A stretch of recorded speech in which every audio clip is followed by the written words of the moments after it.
A ver ahora. A ver ahora. Ya estoy otra vez. ¿Se me escucha?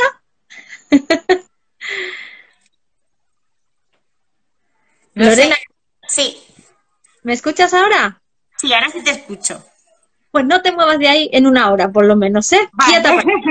Lo que espero es que no entren mis hijas por aquí corriendo, o la perra se ponga a ladrar que la tengo aquí al lado, que me voy a encerrar en una habitación, pero ahora estoy aquí ante el peligro. Bueno, no pasa nada. Esto es feminismo en casa, así que como estemos en casa es como tenemos que hablar con toda la tranquilidad del mundo. Mientras no se nos suban a la chepa ni nada de eso, no pasa nada. Que mira, tú como si no hubieras hecho antes la conexión. Bienvenida, Lorena, feminismo en casa. Bien. Gracias, encantada de estar aquí.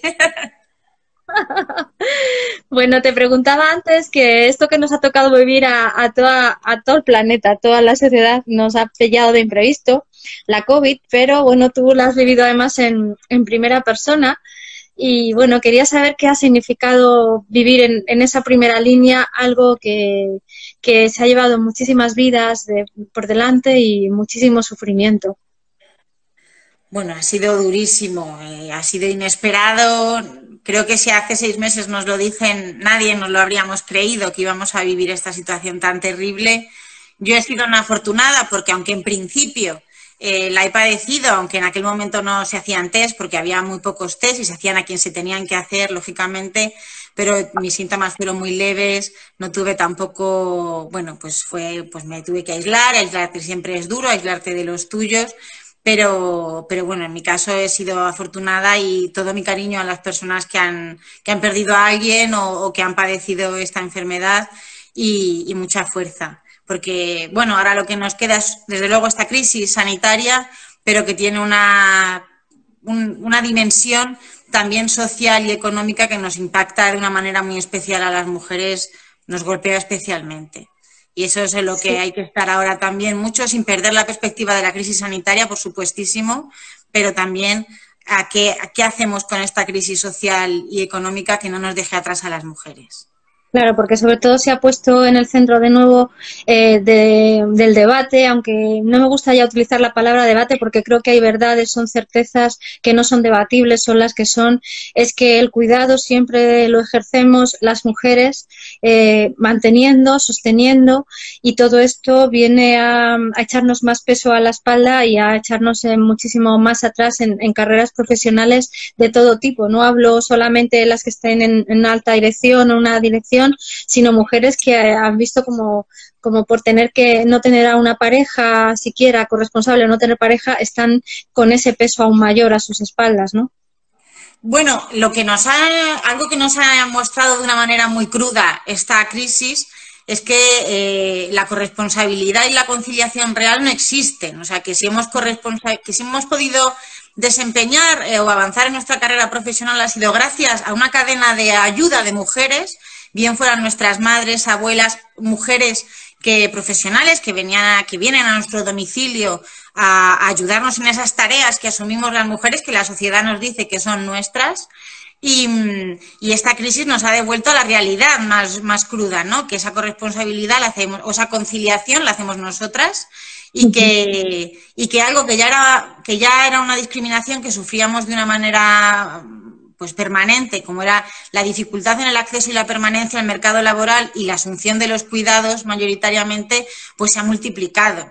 Lo que se ha llamado teletrabajo realmente ha sido sobrevivir, porque teníamos jornadas infinitas en las que alternábamos las tareas escolares de los niños con las comidas, con la limpieza, con los emails y las llamadas y las reuniones telemáticas, ¿no?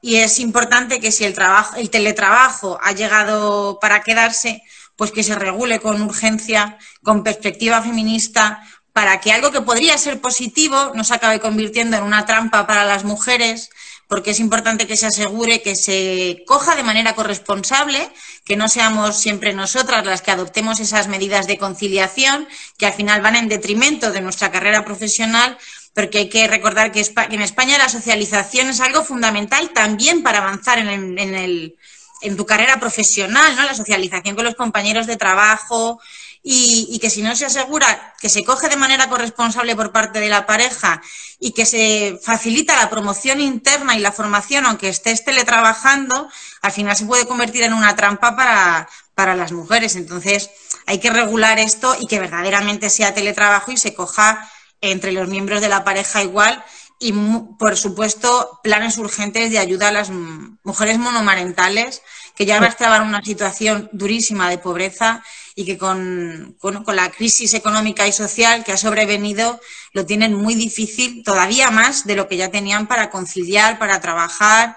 La Comunidad de Madrid lleva prometiendo un plan para las mujeres monomarentales. Yo no sé las veces que lo he oído ya, pero no llega nunca, ¿no? Entonces es urgente que se ponga en marcha. Fíjate, he querido llamar esta charla porque creo que es algo que te resume muy bien, lo personal es político, porque vienes además de una familia de la que has mamado quien eres hoy, gracias a un padre, a una madre, a una familia hermosa y diversa, con maravillas, ¿no? De todo lo que sumáis ahí. Sí, bueno, si quieres puedes contarlo porque a lo mejor hay personas que no conocen tu trayectoria, pero desde luego vosotros el amor inmenso de la familia de hijos naturales e hijos adoptados, en tu caso, además con discapacidad, que me parece eso sí que es ser una madre que quiere dar una familia a esos hijos que tienes, ¿no? No esas otras familias que nos venden ahora, y que además vienes de una familia que ya lo habéis visto, ¿no? Sí, bueno, en mi caso siempre lo que se nos ha inculcado y lo que hemos visto, lo mejor es el ejemplo, ¿no? No la palabra, sino la acción, ¿no? Y yo tengo 4 hermanos adoptados y en mi casa siempre se transmitió, ¿no? Que que tú puedes sentir un deseo de ser madre o padre, pero que el único derecho que hay en todo esto es el derecho de los menores en desamparo a tener una familia adecuada y que responda a sus necesidades de amor, de protección, de educación, que ese es el único derecho. Y bueno, pues yo cuando me planteé tener una familia o ser madre, pues el destino o las diosas quisieron que no fuera por métodos biológicos. Es verdad que luego se complicó además y efectivamente no podía, pero en mi cabeza siempre estaba a la adopción porque son los menores, hay muchos menores que necesitan una familia, ese es el único derecho en todo esto. Y lo que a mí jamás se me pasó por la cabeza era que mi deseo de ser madre, que por supuesto que lo tenía y lo sentía de una manera fuerte, supusiera que yo utilizara el cuerpo, la vida, la salud de ninguna mujer, porque lo mío era un deseo y no podía pasar por atropellar los derechos, el derecho a la salud y la dignidad de otra mujer. Y entonces pues tengo 2 niños, una niña y un niño maravillosísimos, adoptados.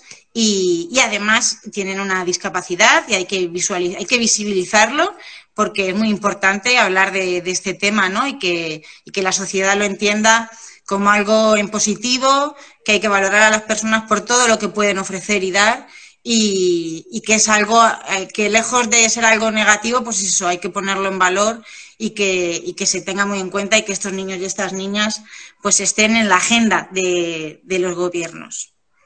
Mira, ahora que hablas de la agenda de los gobiernos, en el caso de la Asamblea de Madrid, donde estás al frente de algo tan importante, tan esencial como quién eres y lo que estás representando, ¿con qué vergüenza nos estamos encontrando en la Comunidad de Madrid con subvenciones o ayudas que se están dejando de dar a una parte, pero se están dando a determinados colectivos que tienen una ideología política muy común? Y creo que puedes desarrollar esto que te estoy preguntando, ¿no?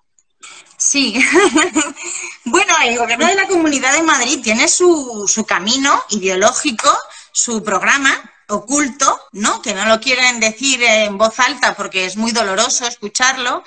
Y bueno, pero no sé, el otro día lo denunciaba en la Asamblea de Madrid que el presupuesto de 2019 para políticas de igualdad y contra la violencia machista es la mitad del de hace 10 años. La mitad del de hace 10 años, y de ese presupuesto a fecha de noviembre de 2019 solo se había ejecutado un 30%. O sea, estamos hablando de un presupuesto que ya era raquítico y encima ni siquiera se ejecuta, ni siquiera la mitad se ejecuta eso dice mucho del compromiso de la Comunidad de Madrid con las políticas de igualdad y con el avance de las mujeres en esta sociedad madrileña. Estamos a la cola siempre en todo, en inversión, bueno, pues al final ellos hacen estrategias, la estrategia por la igualdad de oportunidades, pero no aparece el presupuesto por ningún sitio, no aparecen las memorias, todo es papel mojado. Las iniciativas, si no se acompañan de recursos suficientes, son papel, no vale para nada, no impacta realmente en la vida de las mujeres. Y luego la última ha sido ya que había bueno, la Comunidad de Madrid es la única comunidad, somos siempre los últimos para todo, siempre estamos a la cola, aunque seamos la comunidad más rica, somos la única comunidad que no financia anticonceptivos con recursos propios. Esto es muy grave porque además la ONU ya está alertando de un aumento en la pobreza de las mujeres y el aumento de la violencia sexual. Se lo llevaba reclamando mi compañera grandísima feminista Carmen Martínez Ten toda la legislatura pasada y se consiguió arrancar un plan contra los embarazos, de abordaje de los embarazos no deseados que se tenía que poner en marcha en 2017. Lo diseña la propia Comunidad de Madrid y tenía cosas buenas como la financiación de anticonceptivos modernos. 1000 veces hemos preguntado en la Asamblea, 1000 veces han sacado pecho de ese plan, que no aparecía por ninguna parte. ¿Y cuál fue nuestra sorpresa? Que el otro día, por escrito oficialmente, nos informaron de que ese plan nunca se había aprobado, con lo cual era mentira, el consejero de Sanidad nos estaba mintiendo y seguimos siendo la única comunidad que no financia anticonceptivos. Y esto contrasta con lo que hace la comunidad, que es que este año acaba de sacar un concurso de subvenciones por 500.000 euros, que además para eso se aumentan, porque entre dos... Ahí han aumentado, ¿no? Eran de 100.000 euros. 100.000 euros, entre 2008 y 2019 aumentaron 100.000 euros del presupuesto, para eso sí, hay para aumentar dinero, y va destinado bueno, pues a recursos de atención a mujeres embarazadas en dificultades o con niños pequeños. A mí me parece bien que haya estos recursos.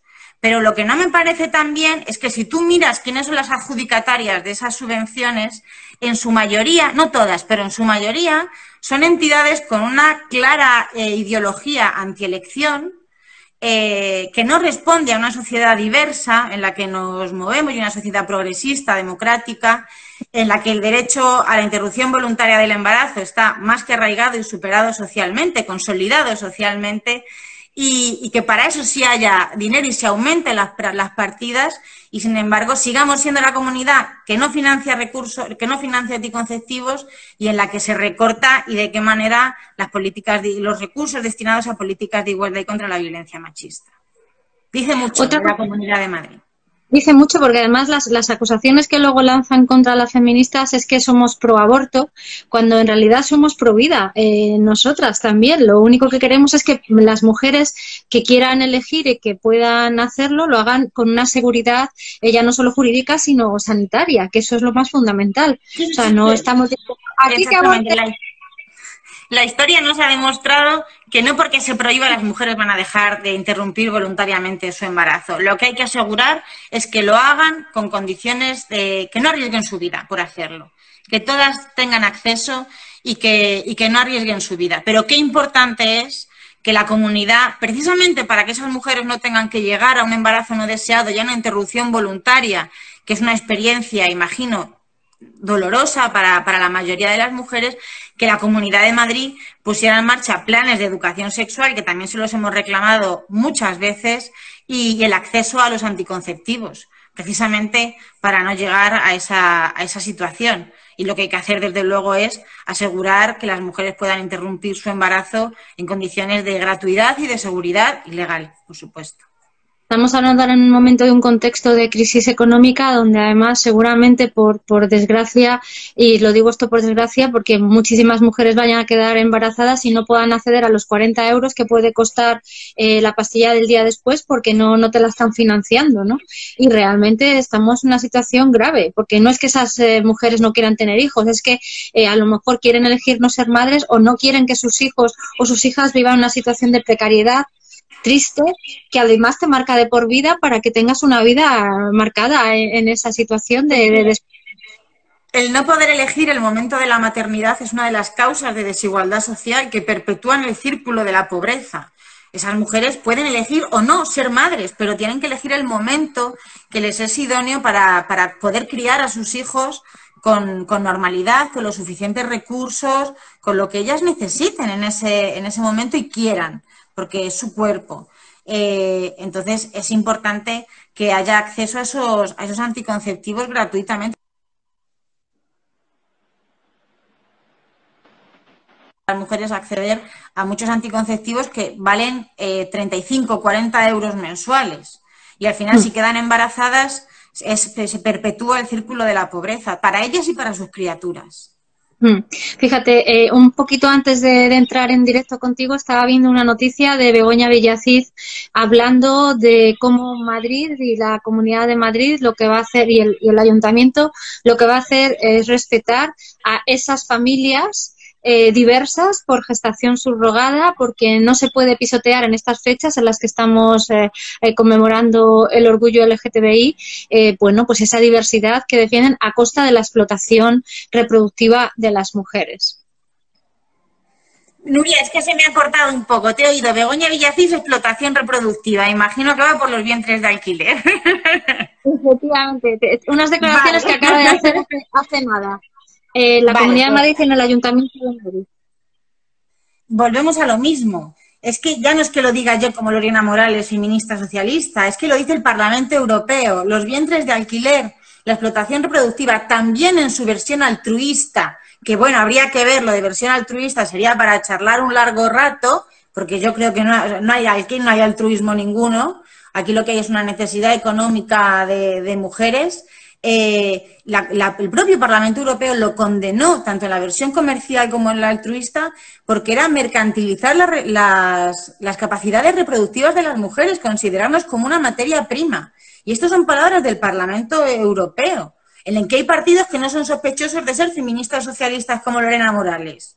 Entonces, es que es ir en contra de algo que la mayoría de los países que tenían, muchos países en los que se hacían vientres de alquiler, están cerrando y están dando marcha atrás porque están viendo lo que es. Hemos visto las imágenes de Ucrania, de los hoteles de Ucrania durante el confinamiento. Eran como una distopía, o sea, eran como una serie de las que vemos en televisión.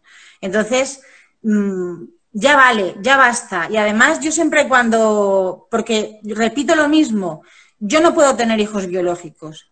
A mí nadie me va a dar lecciones de, oh, qué pena, es que no puede tener hijos biológicos, tuvo una enfermedad. Sí, claro, si yo soy la primera que sabe lo que supone ese sufrimiento, pero eso no te da derecho a abusar de la necesidad de una mujer y poner en riesgo su salud y saltar sus derechos, no solo sus derechos, los derechos de esa mujer, sino los de esa criatura, a conocer sus orígenes, a ser persona, ¿no? No un objeto, que sea objeto de una transacción, de un contrato. Entonces, es importante a Begoña Villacís, que es una de esas mujeres que siempre hablan en condicional, y sí que esto a lo mejor luego me lo sacan en algún sitio, que sí que hablan en condicional, ¿no? Yo gestaría. Yo gestaría cuando ellas saben perfectamente que no van a ser, porque han nacido en la cara buena del mundo, como decía la canción, que no van a ser las que van a poner su vientre, las que van a jugarse su salud. Y yo siempre digo que esas mujeres, que no lo digan en condicional, pueden quedar embarazadas y pueden dar a sus niños en adopción, porque hay miles de familias en esta comunidad que han pasado rigurosos test y trámites y entrevistas y están esperando y pasan años esperando para poder adoptar. Que no lo digan en condicional, si lo pueden hacer ya. Entonces, ya basta de hipocresía, cuando ellas saben perfectamente que no van a ser esas mujeres que se expongan con su cuerpo. Ya basta de hipocresía y hay que respetar las mujeres y dejar de hablar y de retorcer la palabra libertad para cuando es falsa esa libertad. Es falsa esa libertad porque cuando hablamos de necesidad económica de las mujeres, se acabó la libertad de la que estaban hablando. Estamos hablando de estrategias de supervivencia, no de libertad, que es lo que ellos dicen. Y porque detrás de esa estrategia de supervivencia hay lo que basa todo esto, que es una industria que hemos visto aquí en España, que se ha sacado colores en ese mismo partido financiado donde han dado un alquiler durante 3 años en un lugar de lujo a un señor como Quique Sarasola, bueno, pues otro comprador de niños en su caso. Es decir, aquí nos juntamos los que tenemos interés y tenemos poder para legislar en favor solamente de los que están arriba y nunca de las que están abajo, que somos las mujeres.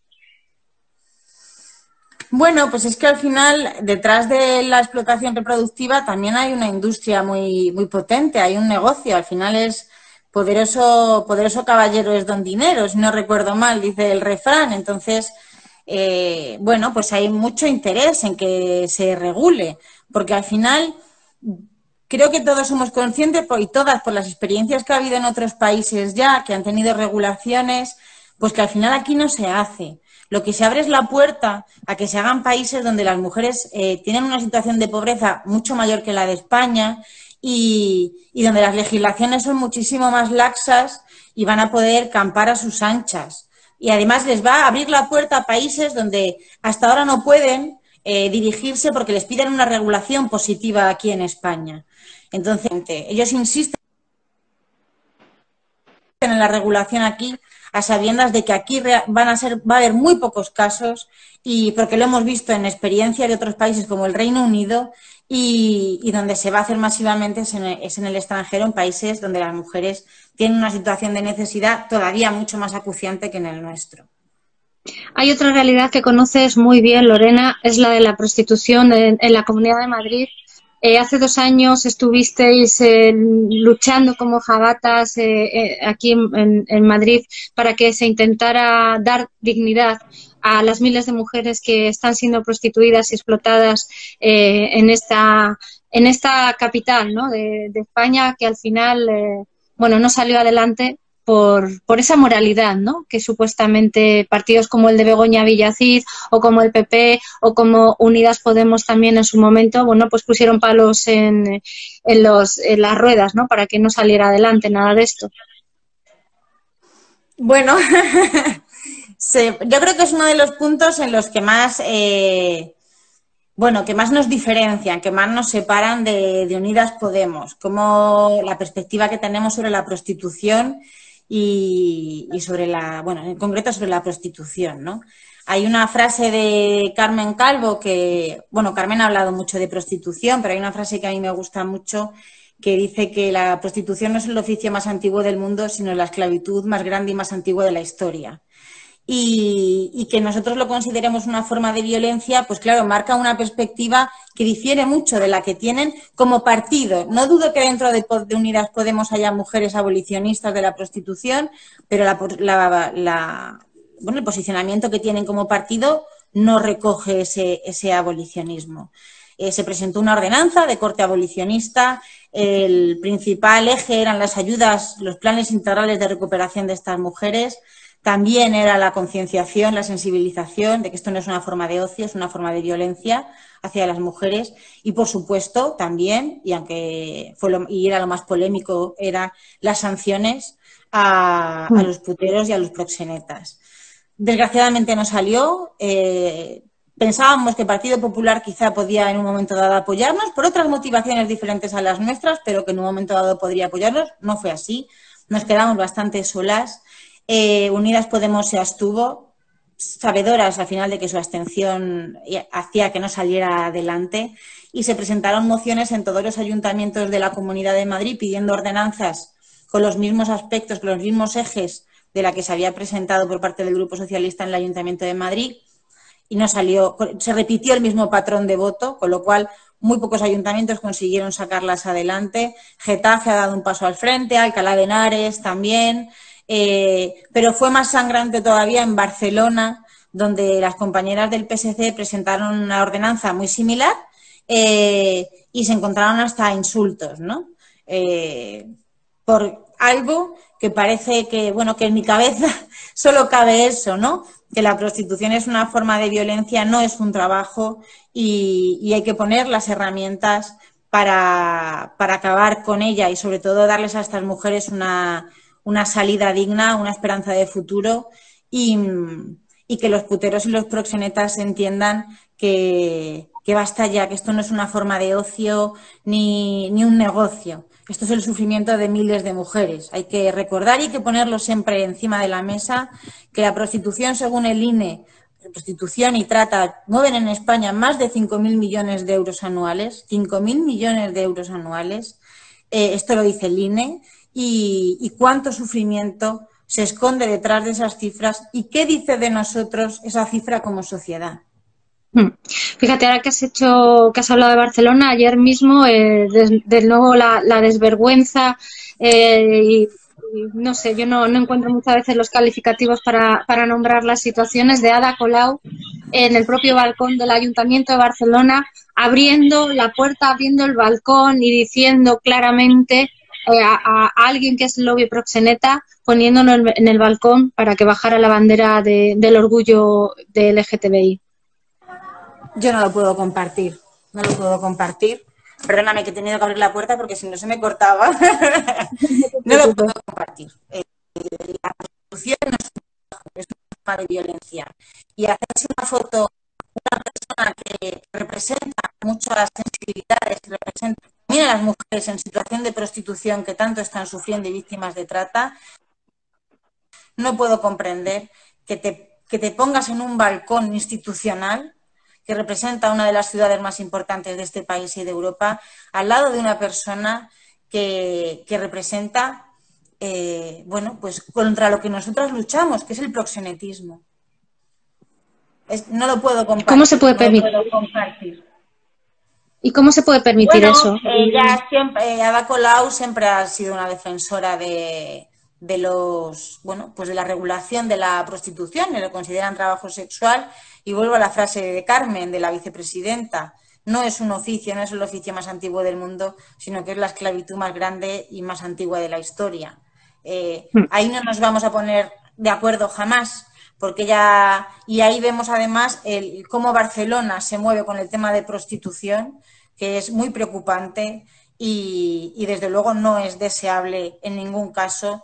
Y deberían de estar, lejos de estar haciendo y en la línea que llevan, deberían de estar en una línea completamente diferente y velando porque esas mujeres tengan un futuro digno y porque no se normalice la prostitución. Al final la regulación lo que te lleva, y lo que nos ha demostrado en otras sociedades que tenían esas regulaciones, es a la permisividad, a la tolerancia, a que las mujeres cada vez estén más desprotegidas, a que nuestro cuerpo cada vez se vea más como algo que se puede comprar y vender para satisfacer el deseo sexual de los hombres. No hay nada positivo en los países que han regulado para las mujeres. Bueno, sí, hay algo positivo para los proxenetas y para los consumidores de prostitución, para los puteros, pero no para las mujeres. Entonces, debería de reflexionar, debería de ver los modelos de países que han regulado y pararse a pensar un poco y de los países que están regulando de manera abolicionista, caso de Suecia, caso de Francia, y ver cómo está impactando en Barcelona ese posicionamiento suyo. Fíjate, me estoy acordando ahora de Nuria Varela porque habla de ese feminismo puente, ¿no? De ese feminismo en el que cuando dos posiciones son contrarias tienen que cruzar y encontrarse. Pero ¿cuál es la fórmula, Lorena, para un partido como el Partido Socialista, que es abolicionista, encuentre y cruce esa pasarela con además quienes son socios ahora mismo de un gobierno?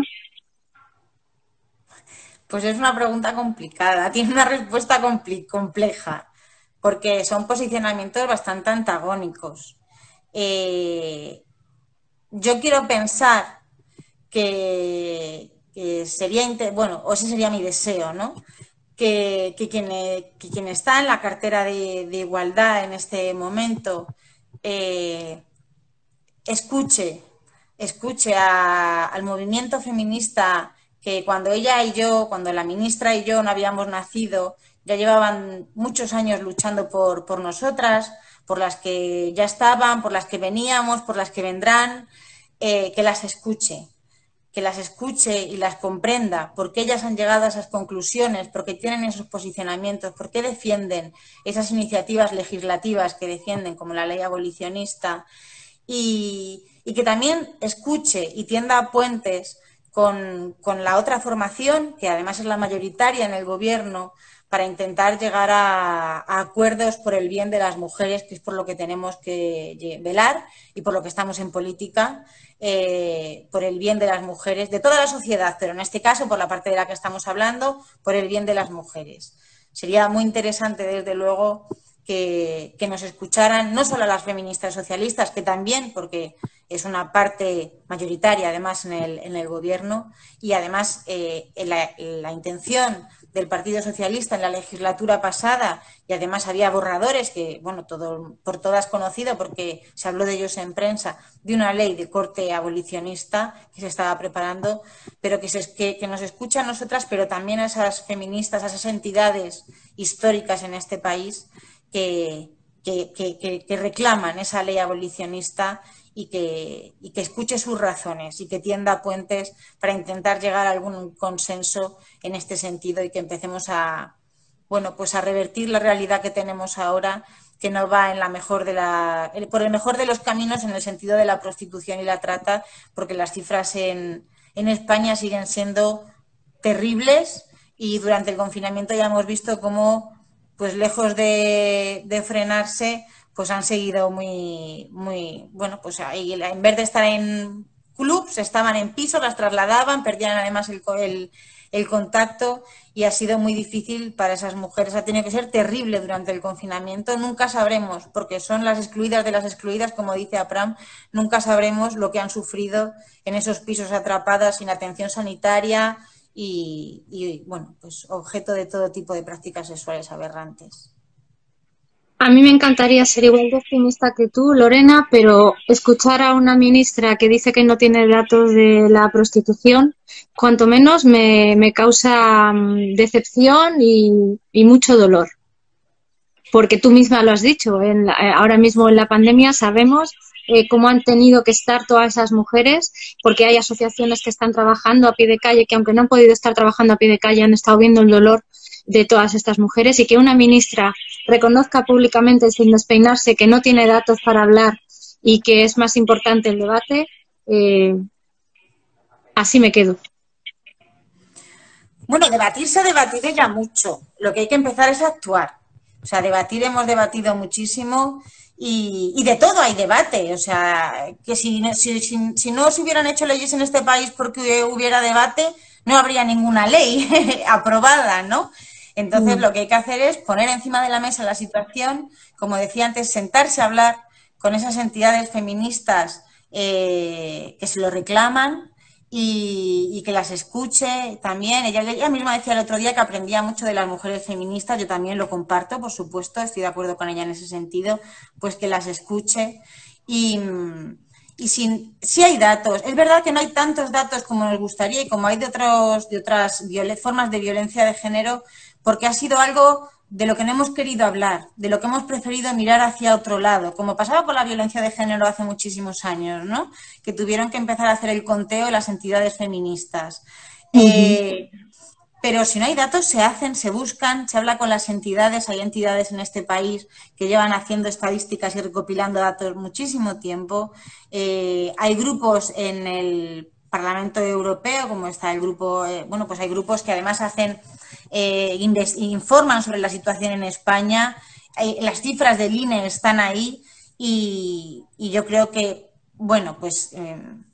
que quizá ellas tienen algún tipo de, de que no consenso interno, más que debate fuera, pero que es importante que de una vez nos pongamos con este tema porque es una de las grandes cuestiones pendientes del movimiento feminista.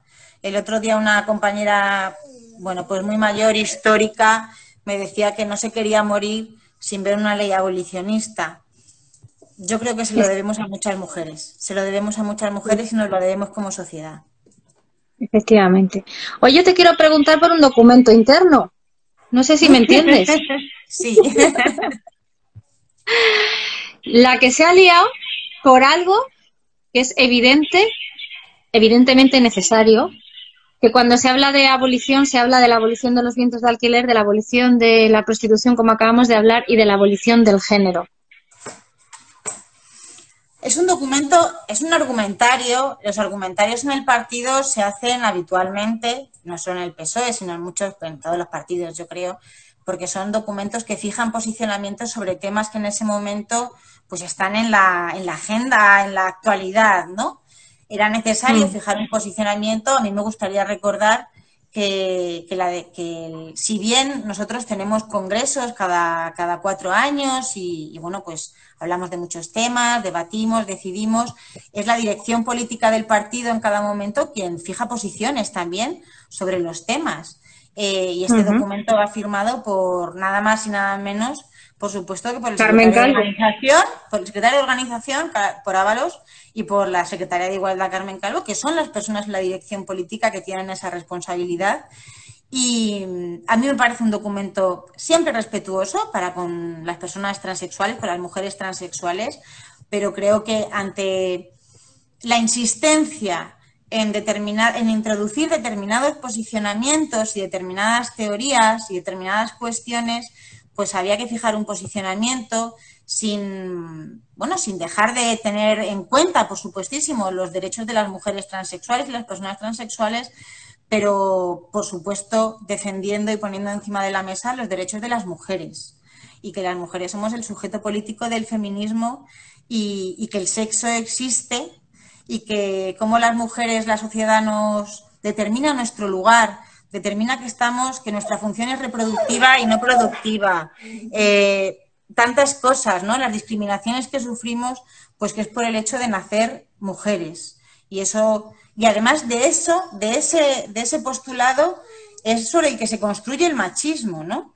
Si invisibilizamos el sexo y que las mujeres sufrimos una serie de discriminaciones estructurales por el hecho de nacer mujeres, al final invisibilizamos el machismo. Entonces, es importante, yo no entro y respeto mucho cómo cada persona se quiera sentir, respeto muchísimo a las personas transexuales, a las mujeres transexuales, pero hay que ver cómo se legisla de tal manera que esas personas, vean reconocidos sus derechos, pero sin perder de vista que hay minorías y colectivos, pero que hay mayorías, que hay algo que es la mitad de la población, que no somos la otredad, que somos las mujeres, y que nuestros derechos no pueden sufrir retrocesos. Y ante algo que es muy evidente, muy claro, que creo que la teoría lo explica claramente, nacemos con un sexo. Eso no es que antes de salir del quirófano nos pongan la vagina o nos pongan el pene y ahí nos inventemos lo que somos, sino que eso determina nuestro presente, nuestro futuro, el nacer mujeres. Ahora llega pues el insulto gratuito mínimo, que una no sabe cómo explicar las cosas y son tan claras como eso. O sea, 1 más 1 son 2. Pues yo, por ejemplo, en el caso del documento del que me hablabas, del argumentario, no entendía muy bien, porque creo que era un documento muy sencillo, serio, claro, que además habla de las personas transexuales y del respeto a las mujeres transexuales, a sus derechos, ¿no? Creo que el Partido Socialista tampoco es sospechoso de ser transfobo, ni muchísimo menos, porque también ha abanderado la lucha por los derechos del colectivo LGTB, también de las personas, de las mujeres transexuales, pero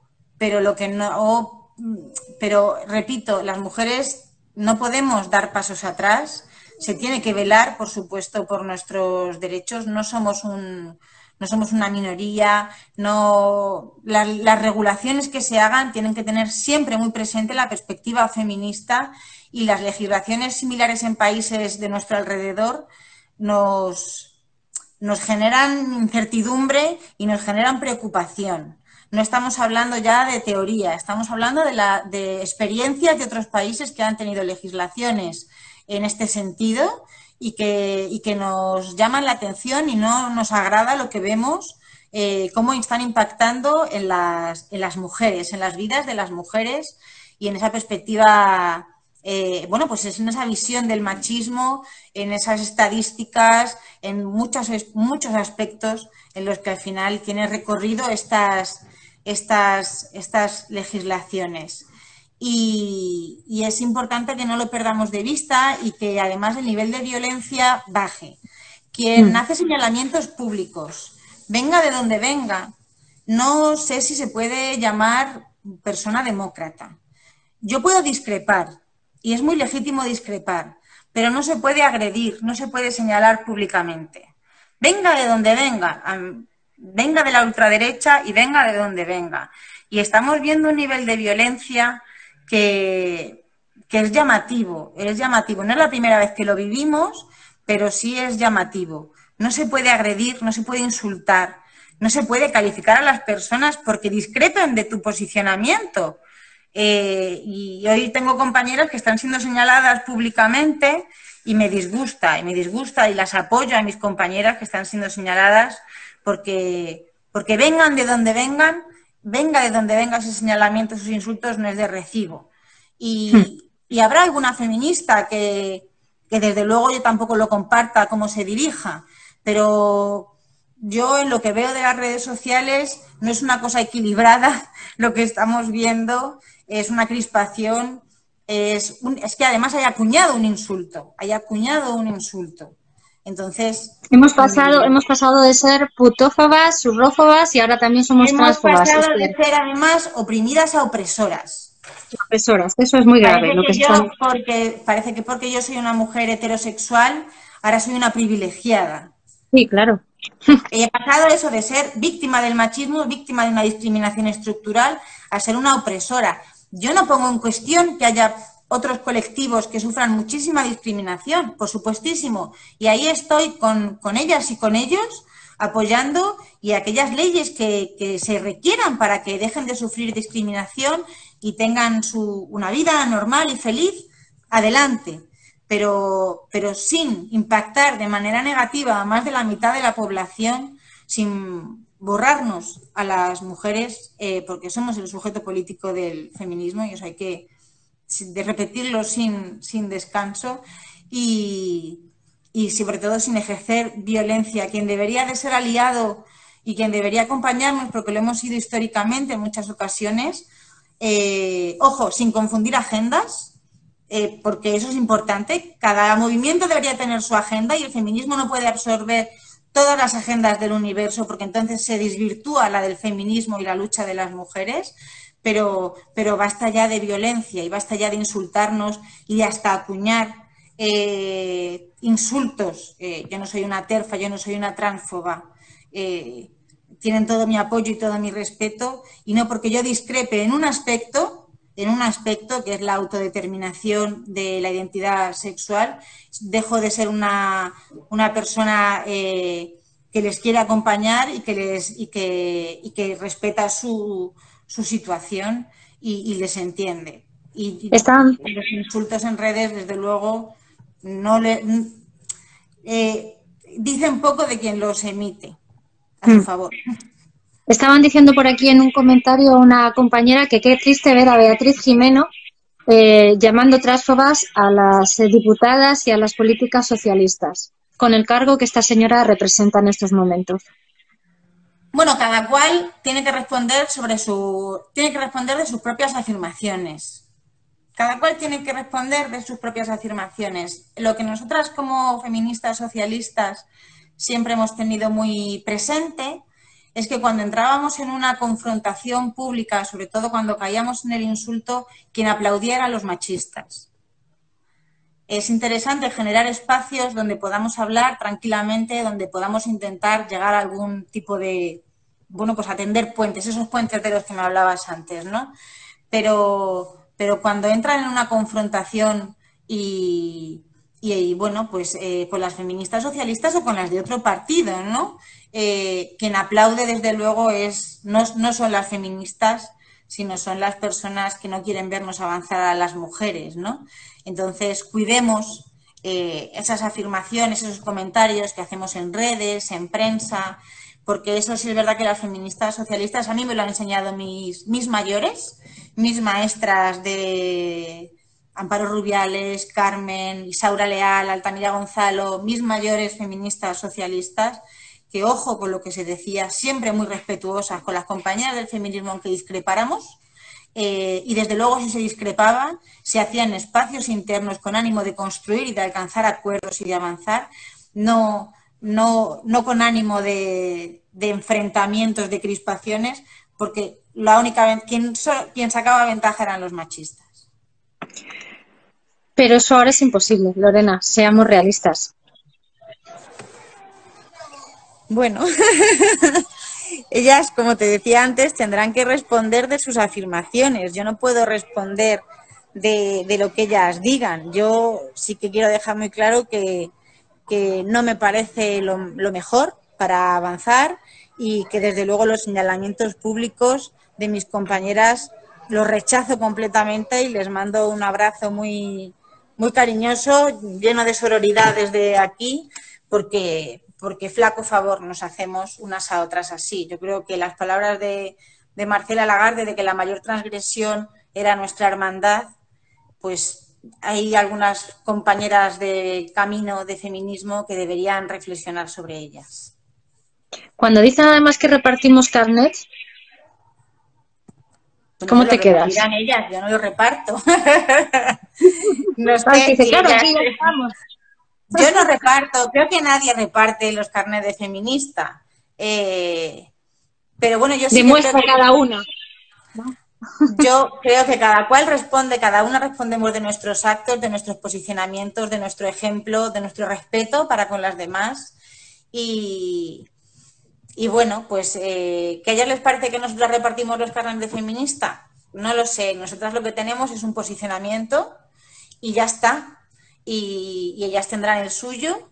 Que no en algunos casos lo compartiré, en otros no, en otros discreparemos. Pero yo lo que no voy a entrar es una confrontación con otras feministas. Y si la ministra Montero, como en alguna ocasión la han atacado los señoros duramente, las feministas del PSOE hemos salido a defenderlas, o a Irene Montero o a otras compañeras, también a mujeres de partidos conservadores, de partidos de derechas, cuando han sido atacadas. O han recibido insultos, hemos salido a defenderlas porque eso es el feminismo, ¿no?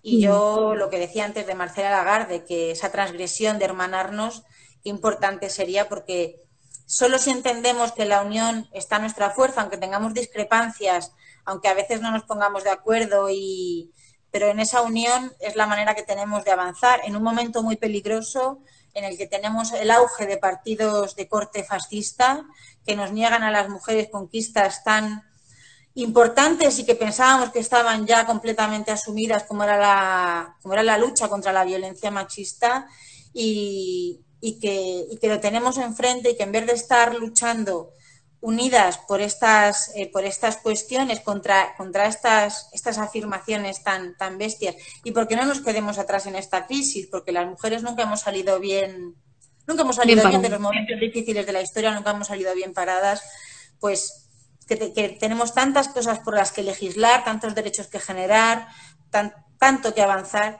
y que estemos en esto, bueno, pues además de una manera tan visible, ¿no? Quizá hubiera sido más prudente, que es un posicionamiento del partido, y que hubiera habido quien no hubiera corrido a decir su opinión públicamente, ¿no? ¿Qué es lo más urgente que hay que hacer, Lorena? ¿Qué flancos, qué sitios tenemos que seguir luchando? Para ti como política, ¿no? Que estás en primera línea. Pues depende del nivel administrativo del que hablemos, ¿no? En la Comunidad de Madrid es que tenemos prácticamente todo por hacer. Tenemos una ley de violencia machista que está sin aplicar. Tenemos, como decía antes, unos presupuestos que son la mitad de hace 10 años y encima no se ejecutan. Tenemos un plan de embarazos no deseados, un plan por el abordaje de los embarazos no deseados, que resulta que no estaba ni aprobado. Entonces, es que en la Comunidad de Madrid tenemos una estrategia contra la trata, que el presupuesto no aparece y que las memorias van tarde, y encima hay que leer esas memorias que no dicen absolutamente nada. O sea, son unos documentos que me avergonzaría presentar esos documentos si yo fuera el gobierno de la Comunidad de Madrid. Tenemos unas plazas absolutamente insuficientes para las mujeres en situación de prostitución y víctimas de trata. No se pueden tener menos de 20 plazas residenciales en esta comunidad cuando solo en el polígono Marconi hay cientos de mujeres.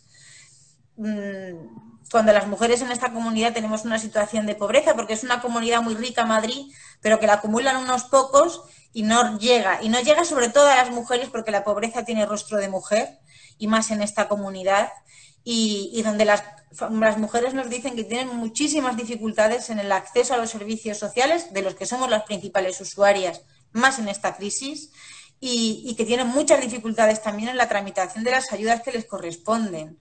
Entonces, a nivel de Comunidad de Madrid es que tenemos todo por hacer. Y a nivel de Estado, de Gobierno, pues a mí me parece que, por supuesto, que todas las leyes tienen que salir con perspectiva feminista, todas las leyes que se hagan, la perspectiva feminista tiene que ser transversal y que yo creo que el teletrabajo, las políticas de corresponsabilidad ahora mismo son fundamentales, las políticas de corresponsabilidad, para que además obligar a las comunidades autónomas que se resisten a que las implementen, pero también a mí me parece que es una deuda que tenemos con el feminismo, la ley abolicionista. Ojalá. La estuvimos a puntito de tocar en el anterior gobierno. Qué cerquita. Yo creo que más cerquita. Fue una legislatura tan corta. No dio tiempo. Se quedaron muchísimas cosas a medio camino, lamentablemente, en aquella legislatura, ¿no? Y una de ellas era esa, la ley abolicionista. Entonces, bueno. Si Clara Campoamor levantara la cabeza, ¿qué crees que pensaría? Pues mira, Clara Campoamor, además, ayer fue el aniversario, si no recuerdo mal, de la declaración de la Segunda República como abolicionista. Yo lo digo por si me está oyendo Begoña Villacís o alguna persona de Ciudadanos, señoras y señores de Ciudadanos, Clara Campoamor, que ustedes han intentado hacer la suya, era una gran abolicionista. De hecho, Lorena, perdona que te interrumpa, en la antigua sede de Ciudadanos, que no sé si ya la han vendido o cómo están las cosas, tenían la frase de Clara Campoamor ahí visible, ¿no? Yo decía, pero es que no piensan, no saben ni la propia historia, y la tienen ahí como, tienen a una abolicionista cuando están defendiendo todo lo contrario, la explotación de las mujeres en cuerpo y en alma. Pues yo creo que si Clara Campoamor levantara la cabeza, por un lado se enorgullecería de lo que hemos avanzado en este país. Hace no tantos años las mujeres no podíamos ni comprar un piso, ni podíamos salir de España si no era con el permiso de nuestro padre o marido. Y eso fue pocos años antes de que yo naciera, no estamos hablando de hace siglos, ¿no? Pero también nos diría que no nos rindiéramos, que siguiéramos adelante, que todavía nos queda mucho por avanzar y que no desfallezcamos, que aunque a veces parezca que damos pasos atrás, que damos 2 para adelante y 1 para atrás, y a veces es un poco cansado, no es fácil ser feminista, nadie dijo que esto fuera sencillo, pero que no nos rindamos. Ella no se rindió nunca.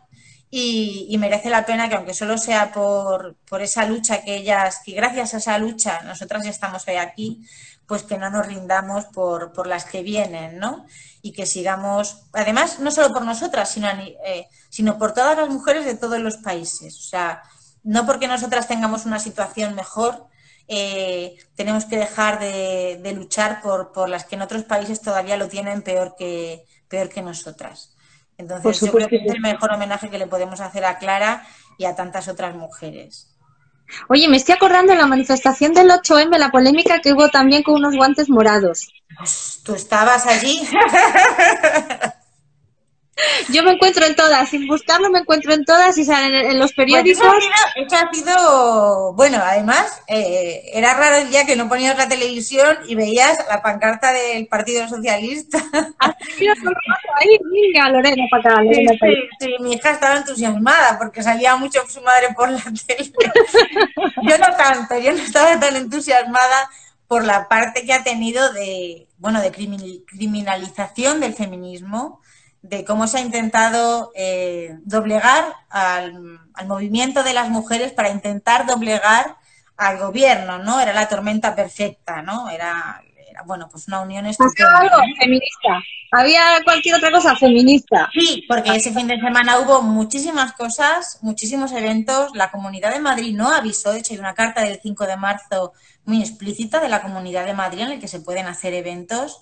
La Comunidad de Madrid no pasa los datos hasta ese día por la noche sobre el aumento de contagios, con lo cual no había capacidad tampoco de maniobra, pero ha sido como el sonajero de los medios conservadores y de los partidos de la derecha el 8M, y ahí se les ha visto claramente la patita de cómo intentaban criminalizar el movimiento feminista y de paso a ver si lo doblegaban y golpeaban al gobierno también, ¿no? Sobre los guantes que me preguntabas, ¿no? Pues los guantes, como tantas otras compañeras en las manifestaciones, suelen ser morados. Hay guantes quirúrgicos que son de color morado, entonces los repartimos en todas las manifestaciones porque son pues la mano morada, pues es un símbolo. Y además se ve como en esa pancarta, creo que éramos 30 mujeres en la pancarta, solo llevaban los guantes Madalena Valerio y la ministra de Educación en una mano y luego se lo quitaron, o sea que era absurdo, pero da igual, tú a ver si repites 1000 veces una mentira y se convierte en verdad. Y el también ya famoso que no se besa Kevin, no sé quién es Kevin, no sé quién lo dijo, yo soy la que organizaba, porque como secretaria de Igualdad de Madrid me corresponde organizar la pancarta del PSOE en la manifestación de Madrid, y no sé quién era esa persona. De hecho hay muchísimas fotos en las que se nos ve mismamente en la pancarta, no se está guardando distancia, o sea, eran bulos muy intencionados, muy malintencionados, y que además yo tuve alucinaba, ¿no? Cuando en la Asamblea de Madrid Ayuso dijo un día que había una diputada socialista que fue la que dijo el que no se besa, yo no era, además se ve perfectamente en las imágenes que yo estaba hablando de retirar la pancarta en ese momento para que pasara a la cabecera, y no sé quién es esa persona. De hecho, muy mal hecho, pero nos besamos, ese día nos besamos y nos abrazamos y bueno, pues ya está, no sabemos quién era el que dijo la que dijo que no se besa a Kevin, y los guantes nada tenían que ver con el coronavirus, pero Ayuso sí que recogió aquello y además directamente señalándome a mí, que lo de señalar ahí a quien se le da estupendamente. Bueno, pues lo de señalar, nos vamos a autoseñalar como feministas abolicionistas con muchísimo orgullo, con muchísima dignidad, porque no nos avergonzamos ni nos vamos que te pierdo. Para nada. Te agradezco un montón, Lorena, que hayas estado en este último encuentro de Feminismo en Casa, que nació de este confinamiento. Y bueno, que sigas, por favor, porque yo reconozco, y no sé si te lo he dicho alguna vez, pero volví a recuperar la ilusión de la política al verte a ti y a mujeres como tú que estáis luchando y os estáis dejando el alma y la vida, y esa parte no la conoce la gente. Cuando dice las políticas no trabajan, doy fe de que trabajáis 28 horas al día, de que cuando se os necesita estáis ahí. Y creo que no hay mayor orgullo que vernos reflejadas todas las mujeres en mujeres inmensas como tú y como tantas como tú. Pero como estoy hablando contigo, lo voy a personalizar como Lorena, que es una gran mujer, una gran feminista. Agradezco muchísimo, Nuria, y no me da un poco de apuro porque no me siento merecedora de esas palabras, pero esto no sería posible sin que hubiera feministas dentro y fuera de los partidos. Qué importancia es ese cogerse de la mano el feminismo y la política, para que las reclamaciones tan justas y tan dignas para una sociedad mejor que hace el feminismo se trasladen a las instituciones. Tú eres una de las personas que siempre estás ahí, que aunque el camino sea difícil, siempre nos acompañas, que a veces nos haces críticas que son muy necesarias también, porque la crítica también es necesaria para avanzar y para poder darnos cuenta de las cosas. Y yo soy la que está agradecida a ti y a tantas mujeres que el feminismo me ha regalado, porque el feminismo no es fácil, pero también nos hace regalos inmensos, que es haberme puesto en el camino a mujeres tan estupendas como tú, y de las que ya me considero muy amiga. Ahora. que nos hemos puesto a hablar y se nos ha pasado la hora y se me ha olvidado, pues eso, avisar un poquito antes para que nos diera tiempo y te he cortado directamente. Nada, no te preocupes, ya nos estábamos despidiendo. Hay que ser muy educadas, que otra cosa no, pero educadas somos nosotras un ratico. Pues nada, que muchísimas gracias y que al contrario, que es un lujo, te agradezco la oportunidad de darme voz y de darnos voz a tantas mujeres de muy diferentes ámbitos, ¿no? De la sociedad, de la cultura, de la educación, en este caso de la política, que siempre estás ahí, que eres un ejemplo de sororidad, te lo decimos, te lo hemos dicho en alguna ocasión, pero que ojalá hubiera muchas Nurias, porque el periodismo sería muy diferente. Qué falta nos hace, compañeras y compañeros. Sería periodismo, como dices. Sería periodismo, pues claro que sí. Pues en nombre de todas las mujeres y hombres que están siguiendo estas entrevistas, te agradecemos este ratito. Y me decían por aquí, haz más entrevistas, haz más entrevistas. Creo que todo tiene un principio y tiene un final. Yo voy a seguir haciendo periodismo, voy a seguir haciendo lo que me gusta, pero hay que parar porque este programa nació de la pandemia y también ha acabado y empieza también un momento que hay que desconectar para coger fuerzas y espero que lo podáis entender porque tirar del carro, no, como has dicho Lorena, no es nada sencillo, no es nada fácil, es muy desconocido y hay que recuperar fuerzas para seguir luchando aún con más fuerza y eso también es retirarse un poquito, aunque estemos detrás vamos a seguir haciendo muchas cosas que luego se van a ver adelante. Así que os agradezco a las 26 mujeres que os llamé y me dijisteis que sí, que ahí estabais. Y a todas las mujeres maravillosas y bellas, que son miles, que no sabéis lo afortunada que me siento y lo orgullosa que me siento de teneros ahí, que habéis estado en todos y cada uno de los programas, y no solo en directo, sino después, que hayáis estado ahí. Y yo lo digo, para mí es egoísmo, es que aprendo muchísimo de todas y cada una de vosotras. Y sobre todo porque esto es el feminismo, el hacer una cadena fuerte, interminable, infinita, para ser todas mucho mejores de lo que somos y en libertad, que nos hace muchísima falta. Así que desde el corazón que tengo, desde esta casa que es la mía, pero que es también la vuestra, muchísimas gracias por haber hecho posible que Feminismo en Casa sea un lugar y un espacio libre de violencia y donde la palabra y el feminismo abolicionista ha acampado a todas sus anchas. Así que os mando un besazo inmenso y muchísimas gracias, compañeras. Hasta la siguiente. A vosotras. Buah.